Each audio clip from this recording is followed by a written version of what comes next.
Merci beaucoup, Hubert. Et donc maintenant, nous allons pouvoir nous consacrer à cette session sur la formation, donc coordonnée par Olivier Farge.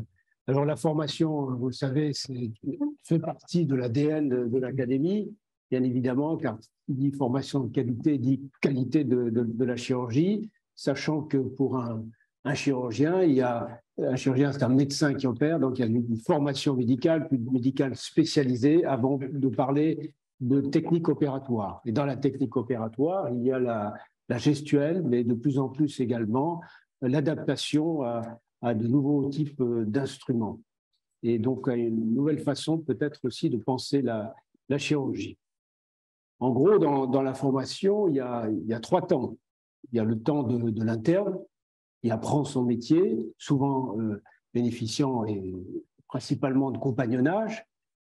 Et puis, il y a un deuxième temps qui est plus proche de l'installation, qui est celui où, et ça on le voit au travers des sociétés savantes, il faut homogénéiser le savoir et la technicité également au plan national. Les écoles sont différentes, c'est bien naturel, des choses que l'on constate, mais il est très important qu'après le clinica, ou le temps de médecin junior, il y a un temps d'homogénéisation et de complément de formation.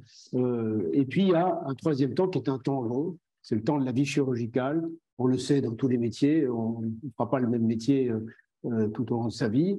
Bon, le chirurgien restera chirurgien, mais il devra s'adapter et changer la façon de pratiquer son métier certainement 2 ou 3 fois dans sa vie. Et là, c'est un temps long. Il restera chirurgien, mais il changera souvent de technique. Et en toile de fond, je l'ai dit en commençant, c'est la qualité et la réduction du risque opératoire au minimum du minimum. Voilà l'idée générale. Et Philippe Marre,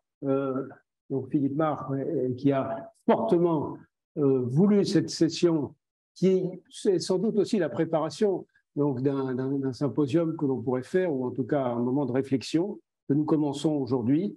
Philippe Marre, avec Dominique Franco, qui malheureusement n'a pas pu être là, va introduire sa première, puis je laisserai Olivier Farge le présenter après les orateurs. Alors, Monsieur le Président, je te remercie. Je dis tout de suite que cette réunion a été préparée donc avec Dominique Franco de la commission de la formation et avec Hubert Joannet, notre secrétaire général. Je fais un tout petit mot d'introduction de quelques minutes. Nous avons organisé cette séance avec Dominique Franco et la commission de l'Académie sur la formation. Dominique, vous pouvez l'excuser, comme a dit notre président, de ne pouvoir modérer la séance aujourd'hui comme il était prévu, en raison d'un engagement important, bien antérieur à la date choisie. Olivier Farge a accepté de faire cette modération en raison de son rapport publié l'an dernier sur la question de la formation des opérateurs, que l'Académie considère comme essentielle. Cette séance se veut une réflexion sur le sujet suivant: quelle formation pratique pour quels opérateurs, avec comme corollaire les questions de la sélection des opérateurs et du suivi de leur apprentissage. Tout d'abord, pourquoi l'Académie s'intéresse-t-elle tant à la formation pratique des opérateurs? La raison d'être de l'Académie est la transmission de l'excellence de la chirurgie française. Et la formation pratique en fait largement partie. Nous n'avons pas retrouvé d'études importantes sur cette question depuis celle que Jean Gosset avait coordonnée en 1973 en relevant des lacunes sans y apporter de solutions bien concrètes. Ensuite, la place éminente que doit conserver l'anatomie dans la formation pratique des opérateurs mérite un clin d'œil historique. L'installation de l'Académie en 1993 au Cordelier, dans ce théâtre d'anatomie Jean Cruvellier où nous sommes aujourd'hui, et le projet de déménagement de l'Académie au théâtre d'anatomie Saint-Côme, juste à côté où l'Académie fut fondée au XVIIIe siècle, illustre bien le fait que le contact avec la réalité du corps humain, par les dissections et les démonstrations opératoires, fut, pour l'essentiel, à l'origine de la démarche chirurgicale scientifique. Enfin, la question actuelle de la formation pratique des opérateurs est soulevée par le bouleversement des procédures opératoires depuis une trentaine d'années, en raison du développement des technologies et en raison des progrès des différentes formes de l'intelligence artificielle. Une course à l'innovation a favorisé l'apparition de procédures dites interventionnelles réalisées par des praticiens non chirurgiens, entraînant une hyperspécialisation du fait. Cette diversification des procédures opératoires, que les opérateurs se situent des filières chirurgicales, dites traditionnelles, ou qu'ils soient issus des filières médicales, dites interventionnelles, implique de reconsidérer les différentes formations en les harmonisant et en les adaptant au renouvellement technologique continuel pour répondre aux besoins des patients et à la nécessaire modernisation du système de santé. Standardiser les procédures de formation des opérateurs dans les écoles de chirurgie est destiné à les harmoniser à l'échelle de la France.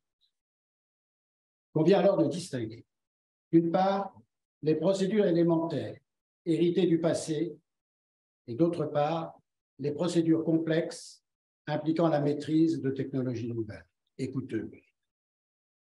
La formation aux procédures élémentaires est accessible aux écoles de chirurgie traditionnelle dans chaque centre hospitalier universitaire.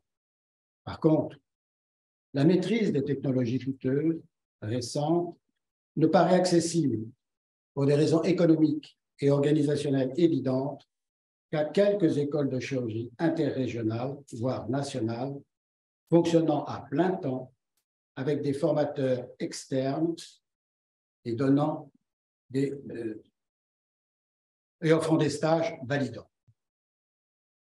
La simulation apporte des perspectives très innovantes, aussi bien dans les acquisitions technologiques modernes que dans les acquisitions des procédures traditionnelles. Mais la réalité du compagnonnage reste fondamentale par la relation concrète qu'il suppose avec les enseignants et avec l'équipe soignante, à l'image du colloque singulier avec les patients.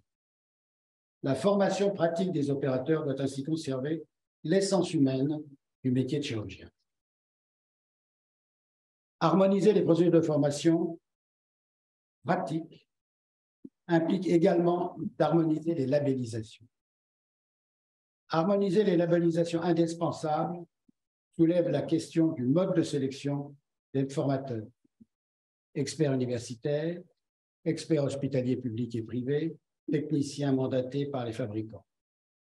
L'évaluation des résultats obtenus par ces formations pratiques, qu'elles soient initiales au cours des études médicales ou qu'elles soient secondaires au cours de la vie professionnelle, nécessite notamment un catalogue opératoire individuel de la formation et de son suivi.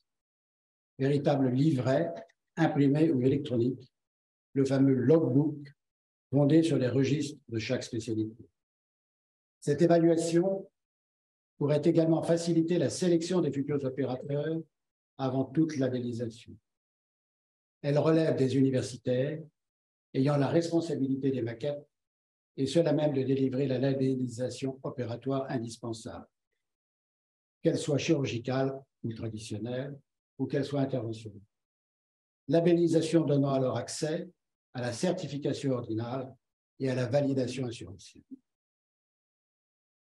L'importance vitale de la formation pratique des opérateurs n'est plus à démontrer. Qu'ils soient issus des filières médicales dites interventionnelles ou qu'ils soient issus des filières chirurgicales dites traditionnelles, l'opérateur est incontournable par son engagement. Il est celui qui décide, il est celui qui fait, il est celui qui est reconnu en cas de succès, mais il est celui qui paye en cas d'échec. Je vous remercie.